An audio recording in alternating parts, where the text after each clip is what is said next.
अपने YouTube channel सोम classes में आपका स्वागत है। तो अभी के करंट सिनेरियो को देखते हुए मैंने कुछ पुरस्कार एवं कुछ करंट अफेयर्स को इसमें जोड़ा है, जो कि आगामी परीक्षाओं में या फिर विभिन्न स्टेट एग्ज़ाम में ये बहुत ही लाभदायक होंगी। ये कुछ क्वेश्चंस जो हैं ग्रुप डी रेलवे में आने की बहुत ही संभावना है, उसी को देखते हुए मैंने कुछ क्वेश्चंस का संकलन किया है। आशा करते हैं आपको ये क्वेश्चंस अच्छे लगेंगे, और अगर अच्छा लगा तो कमेंट ज़रूर करें, और चैनल में अगर नए हैं तो सब्सक्राइब कर लें। ठीक है, तो चलिए शुरू करते हैं कि विश्व प्रतिस्पर्धात्मकता सूचकांक 2022 में भारत का स्थान क्या है। ठीक है, तो देखिए इसका जो स्थान है लास्ट टाइम 2021 में 43 था और 2022 में 37 हुआ। 6 स्थानों का फ़ायदा हुआ है भारत को। ठीक है, अगर हम बात करें एशियाई देशों का तो सबसे पहले है सिंगापुर, हांगकांग, ताइवान और चाइना। अगर पूरी लिस्ट देखा जाए तो डेनमार्क प्रथम स्थान पे है और स्विट्ज़रलैंड ये दूसरे स्थान पर है। ठीक है, डेनमार्क का कैपिटल कोपेनहेगन, और बस इसको याद रखिएगा। बाकी ये सबको तो आप लोग को पता ही होगा, और नहीं पता तो कमेंट करके आप लोग लिखिए, क्योंकि इससे क्या होता है कि सर्च करेंगे तो एटलीस्ट आप लोग को कुछ नया सीखने को मिलेगा। ठीक है, तो नेक्स्ट क्वेश्चन देखते हैं कि फ्रांसीसी सरकार की सर्वोच्च नागरिक पुरस्कार, जो हाईएस्ट सिविलियन अवार्ड होता है, सेविलियर द लीजियन डी ऑनर, से किसे सम्मानित किया गया है। तो क्वेश्चन ये है कि फ्रांसीसी सरकार के सर्वोच्च नागरिक पुरस्कार, हाईएस्ट सिविलियन अवार्ड, क्या नाम है। तो ये है सेविलियर दे ला लीजन डी ऑनर। तो ये सम्मानित किया गया है शशि थरूर को। ठीक है, शशि थरूर को फ्रांस का हाईएस्ट सिविलियन अवार्ड मिला है। ठीक है, चलिए नेक्स्ट देखते हैं कि फ्रेंच ओपन टेनिस महिला एकल 2022 खिताब के विजेता कौन हैं। ठीक है, तो ये देखिए कि फ्रेंच ओपन के बारे में पूछा है। ठीक है, फ्रेंच ओपन टेनिस महिला में पूछा है, उसमें भी एकल 2022 का खिताब।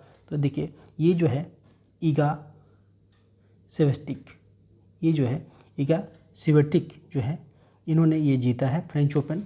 और फ्रेंच ओपन की बात अगर करें हम तो इसकी जो मेंस का है, मेंस सिंगल्स, ये जीता है राफेल नडाल ने। ठीक है, और सबसे ज़्यादा अगर कोई फ्रेंच ओपन जीता है तो वो है राफेल नडाल, जो कि 14 बार जीता है। ठीक है, तो फ्रेंच ओपन हो गया, मेंस और वुमेंस दोनों ही हो गए। अच्छा, एक चीज़ और कि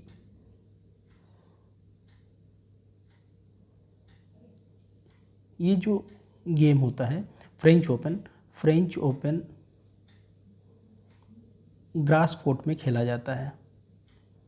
ठीक है, ये भी बहुत इम्पॉर्टेंट है, और इसको हम लोग क्या कहते हैं, रोलैंड गैरोस। फ्रेंच ओपन का दूसरा नाम है रोलैंड गैरोस, और फ्रेंच ओपन कहाँ पे अगर खेला जाए तो ये ग्रास कोर्ट पे खेला जाता है। ठीक है, अब मेन सिंगल्स हो गया, वुमेन सिंगल्स हो गए। ठीक है, अब हम लोग देखते हैं कि इससे रिलेटेड कुछ महत्वपूर्ण बातें, जैसे कि यूएस ओपन हो गया, उसके बाद फिर विंबलडन हो गया, ये सब। तो सबसे पहले हम लोग देख लेते हैं कि ऑस्ट्रेलियन ओपन। ठीक है, तो ऑस्ट्रेलियन ओपन के बारे में देख लेते हैं कि इसमें मेन सिंगल कौन से जीते हैं। तो देखिए ये भी जो होता है ये भी हार्ड कोर्ट पे खेला जाता है। सबसे पहले अगर हम लोग बात करें तो ऑस्ट्रेलियन ओपन, ऑस्ट्रेलियन ओपन, तो ऑस्ट्रेलियन ओपन हार्ड कोर्ट पे खेला जाता है, ठीक है। सबसे पहले ये इंपॉर्टेंट चीज़ है। सेकेंड इंपॉर्टेंट चीज़ है कि ये जो अभी ये मतलब टेनिस का गेम स्टार्ट होता है तो सबसे पहले होता है ऑस्ट्रेलियन ओपन, ठीक है। तो ऑस्ट्रेलियन ओपन में सबसे पहले मेंस सिंगल्स जो जीते हैं वो हैं राफेल नाडाल, ऑस्ट्रेलियन ओपन की बात हो रही है, ठीक है। वुमेन्स सिंगल्स अगर जीती है तो वो है एशले बार्टी, ठीक है, एशले बार्टी। ये तो हो गया ऑस्ट्रेलियन ओपन। ऑस्ट्रेलियन ओपन में क्या क्या याद रखना है, ये हार्ड कोर्ट का गेम है। मैन सिंगल्स में राफेल नाडाल और वुमेन सिंगल्स में है एशले बार्टी, ठीक है। तो ये तो ऑस्ट्रेलियन ओपन हो गया। अब हम लोग बात करते हैं फ्रेंच ओपन हो गया, ठीक है। अब हम लोग विंबलडन की बात करते हैं। तो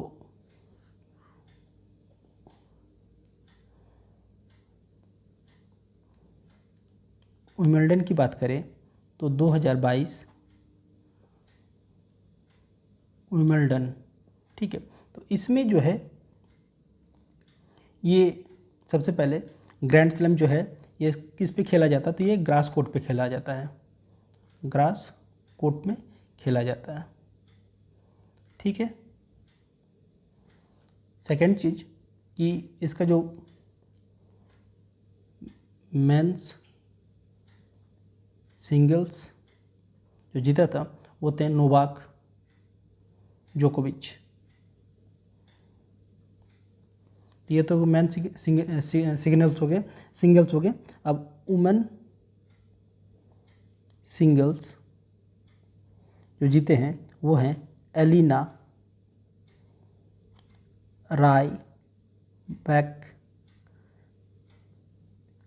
रायबैकिना, ठीक है। तो वुमेन सिंगल्स हो गए वुमेन सिंगल्स हो गए एलिना रायबैकिना, और मेन सिंगल्स हो गए नोवाक जोकोविच, ठीक है। ये तो पूरा हो गया इसके। अब यूएस ओपन जो कि 2021 में हुआ था, अभी तक ये हुआ नहीं है, ठीक है। तो यूएस ओपन की बात करें, यूएस ओपन ये 2021 में हुआ था। शायद ये पूछ दे कि कौन जीता था, तो याद रखिएगा कि मेंस में डेनियल मेदवेदेव, और मेंस में मेन सिंगल्स और वुमेन सिंगल्स की अगर बात करें तो ये जीता था आपका इमा राइकोनू, ठीक है, एमा रादू कानू, ठीक है, ये जीते थे। अब तो ये लगभग सब हो गया, ठीक है। अब नेक्स्ट क्वेश्चन देखते हैं जल्दी कि 68वें राष्ट्रीय फिल्म पुरस्कार को सर्वश्रेष्ठ निर्देशक पुरस्कार किसने जीता है। इसका सही उत्तर हो जाएगा सच्चिदानंद कियार, ठीक है। सच्चिदानंद कियार जो हैं, सच्चिदानंद कियार को 68वां राष्ट्रीय फिल्म पुरस्कार दिया गया है, ठीक है। अब नेक्स्ट क्वेश्चन देखते हैं कि sir Winston Churchill leadership award has been presented to which leader, ठीक है। तो देखिए sir Winston Churchill leadership award किसे प्रदान किया गया है, तो वो हैं व्लादिमीर जेलेंस्की। तो ये यूक्रेन के राष्ट्रपति हैं, ठीक है। तो इनको दिया गया है क्या, Winston Churchill leadership award. Next देखते हैं कि स्वतंत्रता दिवस 2022 के अवसर पर कितने पुलिस कर्मियों को पुलिस पदक से सम्मानित किया गया है। तो इसका सही उत्तर हो जाएगा 1082 जो पुरस्कार है पुलिस पदक सम्मानित किया गया है, ठीक है। नेक्स्ट देखते हैं कि राष्ट्रपति द्रौपदी मुर्मू ने सशस्त्र बलों और सीपीएफ कर्मियों के लिए कितने वीरता पुरस्कारों की घोषणा की है। तो इसका सही उत्तर हो जाएगा 107, ठीक है। तो द्रौपदी मुर्मू ने सशस्त्र बलों और सीपीएफ कर्मियों के लिए कितने वीरता पुरस्कारों की घोषणा की है, तो ये 107 है, इसको याद रखिएगा। नेक्स्ट क्वेश्चन है कि 2022 UEFA सुपर कप के विजेता कौन है? तो इसके देखिए विजेता हैं रियल मैड्रिड। कौन है इसके विजेता? Real Madrid. ठीक है, ये एक स्पेनिश क्लब है। ठीक है, और रियल मैड्रिड ने ये 5वीं बार रिकॉर्ड की बराबरी करते हुए 2022 में UEFA सुपर कप जीता है। और इन्होंने हराया किसको था? तो ये इंट्राचेट फ्रैंकफर्ट को हराया था। ठीक है, तो देखिए 2022 UEFA सुपर कप किसने जीता? तो ये एक स्पेनिश क्लब है रियल मैड्रिड। हो सके पूछ दे कि रियल मैड्रिड किस क्लब से खेलता है या कहाँ से खेलता है, तो ये स्पेनिश क्लब है। नेक्स्ट देखते हैं कि जॉर्ज ऑफ कैनेडी पुरस्कार किसे दिया गया है? तो जॉर्ज ऑफ कैनेडी पुरस्कार भी किसे दिया गया है? तो ये दिया गया है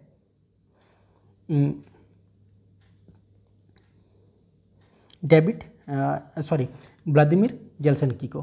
ठीक है, ये किसे दिया गया है? व्लादिमीर जेलेंस्की को दिया गया, जो कि यूक्रेन के प्रेसिडेंट हैं। ठीक है, अब नेक्स्ट देखते हैं कि वर्ष 2022 के लिए प्रतिष्ठित वैश्विक ऊर्जा पुरस्कार किसने जीता है? तो इसका सही उत्तर हो जाएगा कौशिक राजशेखर। कौशिक राजशेखर को 2022 के लिए प्रतिष्ठित वैश्विक ऊर्जा पुरस्कार दिया गया है। तो ह्यूस्टन विश्वविद्यालय में भारतीय मूल के प्रोफेसर, ये कहाँ के थे? ह्यूस्टन विश्वविद्यालय के भारतीय मूल के प्रोफेसर कौशिक राजशेखर को ये प्रतिष्ठित वैश्विक ऊर्जा पुरस्कार दिया गया है। ठीक है, 2022 के लिए प्रतिष्ठित वैश्विक ऊर्जा पुरस्कार किसे दिया गया है? तो वो है कौशिक राजशेखर को। ठीक है, नेक्स्ट क्वेश्चन है कि केरल के सर्वोच्च फिल्म पुरस्कार JC डैनियल, ठीक है, JC डैनियल अवार्ड 2022 किसे दिया गया है? तो ये हैं KP कुमारानी। ठीक है, तो मलयालम फिल्म निर्माता है, एक डायरेक्टर हैं KP कुमारन। ठीक है, कौन है? KP कुमारन। तो उनको क्या मिला है? सर्वोच्च फिल्म पुरस्कार जैक डैनियल पुरस्कार मिला है, जो कि केरल सरकार के द्वारा दिया जाता है। चलिए नेक्स्ट क्वेश्चन देखते हैं कि महाराष्ट्र के राज्यपाल भगत सिंह कोश्यारी ने किस महिला को 2021 का मदर टेरेसा मेमोरियल अवार्ड प्रदान किया गया है? ठीक है, तो एक तो क्वेश्चन यहाँ से निकल गया कि महाराष्ट्र के कौन है? तो भगत सिंह कोश्यारी।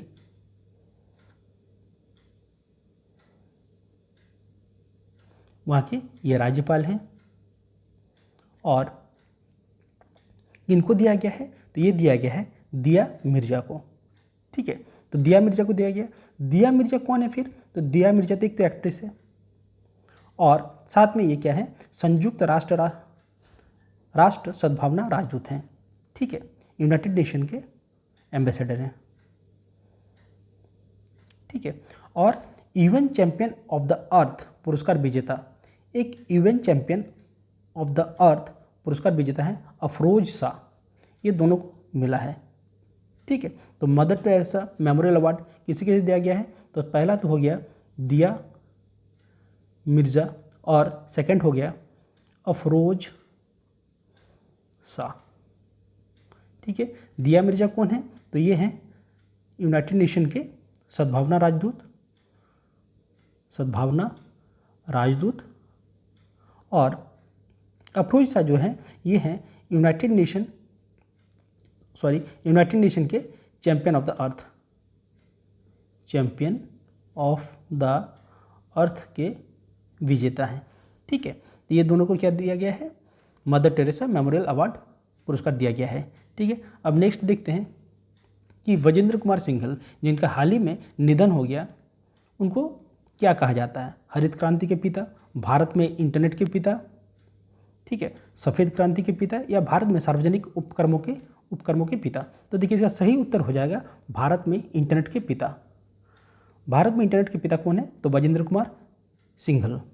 ठीक है, तो सबसे पहले हरित क्रांति के पिता कौन है?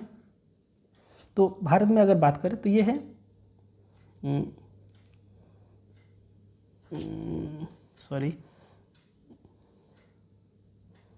इनके हैं हाँ, तो देखिए वर्ल्ड की अगर बात करें, वर्ल्ड के अगर father of green revolution in world, तो ये हो जाएंगे Norman Borlaug.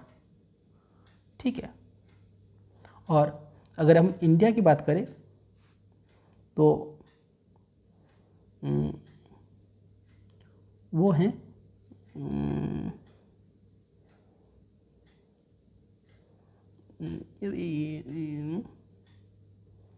M S Swaminathan, ठीक है, एम एस स्वामीनाथन, ठीक है। अगर हम हरित क्रांति के पिता अगर वर्ल्ड की बात करें तो है नॉर्मन बोरलॉग, और अगर भारत की बात करें, अगर इंडिया से बात है तो इंडिया से हैं कौन, एम एस स्वामीनाथन। इंटरनेट के पिता कौन हो गए, वजेंद्र कुमार सिंघल। सफ़ेद क्रांति के पिता हैं, ये हैं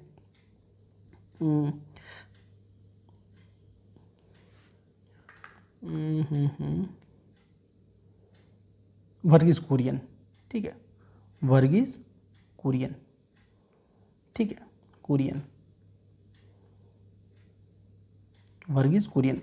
तो देखिए याद कीजिएगा, हरित क्रांति के पिता दो हैं, एक तो है नॉर्मन बोरलॉग अगर वर्ल्ड विश्व की अगर बात करें, अगर भारत की बात करती है एम एस स्वामीनाथन। भारत में इंटरनेट के पिता कौन है, तो यह है वजेंद्र कुमार सिंघल, और सफ़ेद क्रांति के पिता हैं वर्गीज कुरियन, ठीक है। अब आगे देखते हैं कि खबरों में रहे कैंटन कूल और कामी रीटा किस क्षेत्र से जुड़े हुए हैं, ठीक है। कौन कौन है, कैंटन कूल और कामी रीटा, तो क्या है, ये पर्वतारोहण है, दोनों क्या है, पर्वतारोहण है। तो देखिए, एक तो ब्रिटिश नागरिक हैं कौन, कैंटन कूल, जो कि 16वीं बार दुनिया की सबसे ऊंची चोटी माउंट एवरेस्ट, जिसका लगभग हाइट है 8,848 या 49 लगभग मीटर, और उनके साथ एक गैर नेपाली जो हैं, मतलब गए थे शेरपा जिसको कहते हैं, नेपाली शेरपा, उनका नाम था क्या, तो कामी रीटा, ठीक है। तो ये दोनों कौन है, पर्वतारोहण है। कैंटन कूल ब्रिटिश नागरिक हैं और कामी रीटा एक नेपाली नागरिक हैं, और कैंटन कूल ने 16वीं बार और कामी रीटा ने 26 बार माउंट एवरेस्ट फतह किया है, ठीक है। चलिए नेक्स्ट देखते हैं कि किस इंफ्रास्ट्रक्चर प्रोजेक्ट ने Indian building Congress best infrastructure project जीता है, तो ये है अटल सुरंग। कौन है, अटल सुरंग।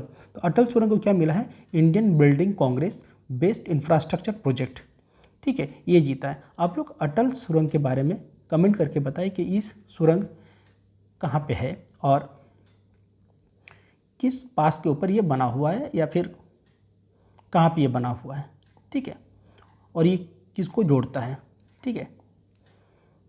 चलिए नेक्स्ट क्वेश्चन है कि केंद्रीय अप्रत्यक्ष कर और सीमा शुल्क बोर्ड सीबीआईसी, ठीक है, सीबीआईसी के अध्यक्ष के रूप में किसे नियुक्त किया गया है, तो देखिए विवेक जोहरी को सीबीआईसी के कौन है, तो ये अध्यक्ष हैं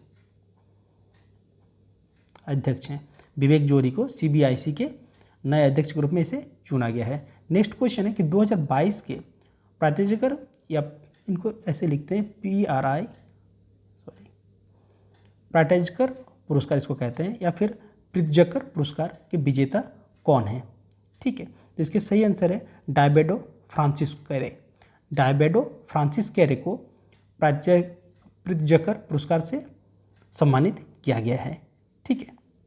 नेक्स्ट है, देखिए याद रखिएगा, प्रित्जकर पुरस्कार कौन है, डायबेडो फ्रांसिस, प्रित्जकर और फ्रांसिस, तो इसको याद रखिएगा। नेक्स्ट क्वेश्चन है कि हाल ही में टाटा एआई लाइफ इंश्योरेंस के ब्रांड एम्बेसडर के रूप में किसे घोषित किया गया है, तो ये है नीरज चोपड़ा। कौन है, नीरज चोपड़ा, जिन्होंने अभी ओलंपिक में भाला फेंक प्रतियोगिता में स्वर्ण पदक जीता था, ठीक है, स्वर्ण पदक मिला था इनको, ठीक है। और एक 7 अगस्त को हम लोग क्या कहते हैं, एक दिवस मनाते हैं, वो आप लोग कमेंट करके जरूर बताइए। तो देखिए क्या है कि टाटा एआई लाइफ इंश्योरेंस ने भारतीय एथलीट और ओलंपिक स्वर्ण पदक विजेता नीरज चोपड़ा को अपना ब्रांड एम्बेसडर घोषित किया है। चलिए नेक्स्ट क्वेश्चन है कि असम के सर्वोच्च नागरिक पुरस्कार असम वैभव के लिए किसे चुना गया है, तो देखिए ये बहुत ही अच्छा क्वेश्चन है कि असम वैभव शुरू कौन किया है, तो असम सरकार ने, और ये पुरस्कार दिया गया है रतन टाटा को, ठीक है। नेक्स्ट क्वेश्चन है कि निम्नलिखित प्रश्न में कौन सा कथन सत्य है, तो देखिए बांग्ला एकेडमी पुरस्कार ममता बनर्जी को प्रदान किया गया है, ये सही है। सर्वश्रेष्ठ हवाई अड्डा 2022 में अहमद अंतर्राष्ट्रीय हवाई अड्डा को दिया गया, ये भी सही है। और champions of the earth life time achievement award David Attenborough को दिया गया, ये तीनों सही है। ठीक है, चलिए नेक्स्ट क्वेश्चन है कि a little book of India celebrating 75 years of independence नामक पुस्तक के लेखक कौन हैं? तो देखिए इसके ये बुक के जो किताब हैं या पुस्तक हैं, इनके लेखक हैं रस्किन बॉन्ड। तो देखिए याद रखिएगा, a little book of India celebrating 75 years of independence, ये नामक पुस्तक के लेखक कौन है? तो ये हैं रस्किन बॉन्ड। ठीक है, और देखिए सबसे बड़ी इंपॉर्टेंट बात यह है कि रस्किन बॉन्ड एक ऐसे साहित्यकार हैं जिनको साहित्य अकादमी पुरस्कार, साहित्य अकादमी का बाल साहित्य पुरस्कार, पद्मश्री एवं पद्म भूषण प्राप्त हुए हैं। ठीक है, तो चलिए अब नेक्स्ट है कि हाल ही में जारी the boy right A constitutions के लेखक कौन हैं? The boy who right A constitutions, the boy who right a constitution के लेखक हैं राजेश तलवार।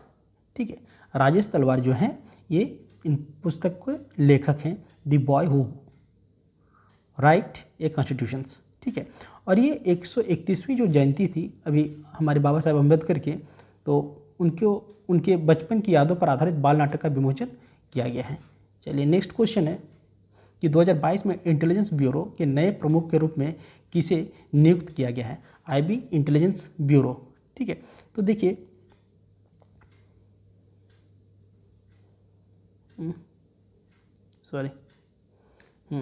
तो नया प्रमुख किसको क्या है? तपन डेका को।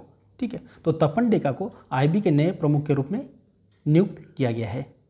ठीक है, नेक्स्ट क्वेश्चन है कि मिस एलिट वर्ल्ड का खिताब किस भारतीय महिला ने जीता है? तो देखिए ये हैं दीप सुप्रीम। ठीक है, दीप सुप्रीम को मिस एलिट वर्ल्ड का खिताब जीता है। ठीक है, नेक्स्ट क्वेश्चन है कि 2022 में फॉर्च्यून 500 सूची में सूचीबद्ध होने वाले एकमात्र भारतीय बैंक कौन सा है?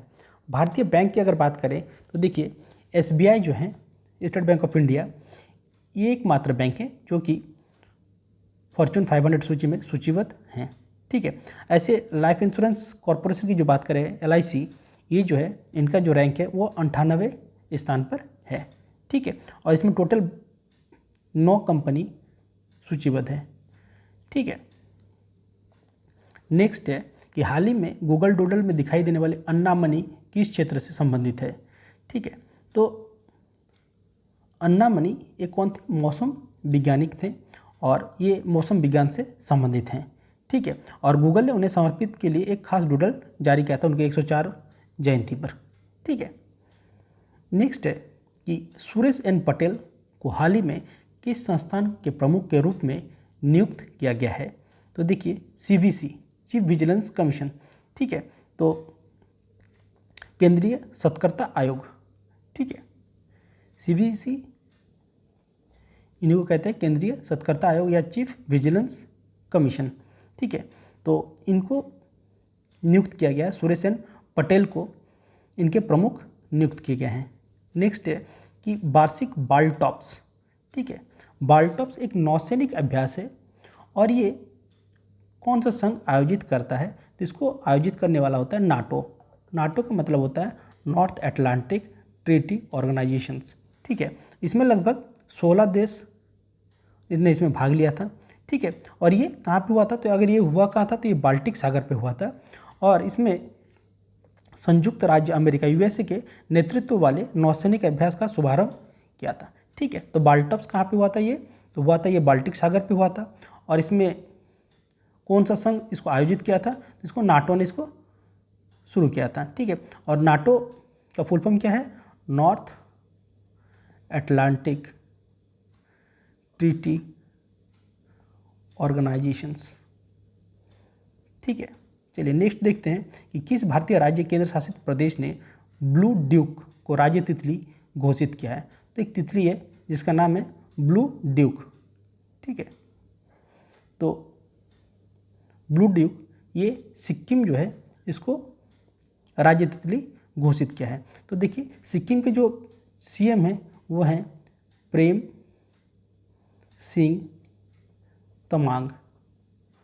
ठीक है, और ये विश्व पर्यावरण दिवस के अवसर पर ब्लू डिक को राज्य तितली घोषित किया है। ठीक है, अब नेक्स्ट देखते हैं कि 2025 तक भारत द्वारा निर्धारित पेट्रोल में इथेनॉल सम्मिश्रण का लक्ष्य क्या है। तो ये लगभग 20% है, जो कि 2025 तक भारत द्वारा निर्धारित पेट्रोल को इथेनॉल सम्मिश्रण का लक्ष्य रखा गया है। ठीक है, अब नेक्स्ट देखते हैं।